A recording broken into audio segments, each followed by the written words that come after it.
Hey, so we were just talking about training a minute ago, and I was like, oh man, this is amazing. And I was thinking about it for a second, and I was like, man, what kind of training do drivers really need? Well, there's a ton of training that you should be doing for your drivers. One should be like load securement training. Do your drivers know how to secure a load? Do they know if they're running a dump truck, they got to tarp it? Do they tarp it? Do you incentivize them tarping it? Do you do all that stuff, or are you just like, oh yeah, no, they know what to do. They're drivers. They got their CDL. They're good to go. Oh, just got hit by. Yeah, way to come in and nail me. Anyways, so do you like actually train your drivers on like load securement? Do you train them on, and what else is there? There's like defensive driving. There's, all the OSHA requirements like slip and fall. Do you train them on when to throw away tie downs, whether to use chains or ropes, or not ropes, straps, Don't use ropes for tying stuff down unless you're in like some third world country.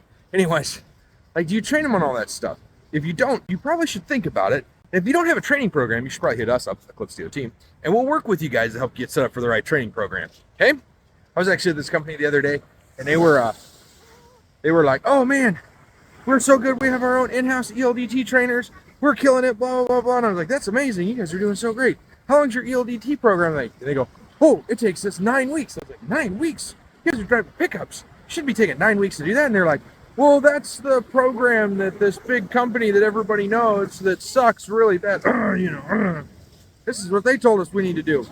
And it was like, well, that's great, but it's not really true. Like, that's not what you need to do. You just have to hit these requirements. Then they also on there like, oh yeah, you can only train 3 people at a time. And they're like, what? That makes no sense. But that's what they were going off. That's what we're believing. And it's like, oh my gosh, no.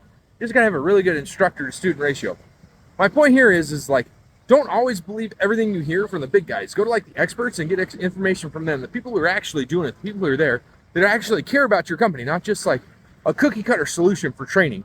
Get something that actually works for you, that's made for you, and that's what you need to do for your company, or that's what you need to do if you're starting to train drivers, or you're starting to start this program for train drivers to be like, oh yeah, my drivers could definitely use some help. This is what we need. Okay, so think about all that stuff. All right, chat with you guys later.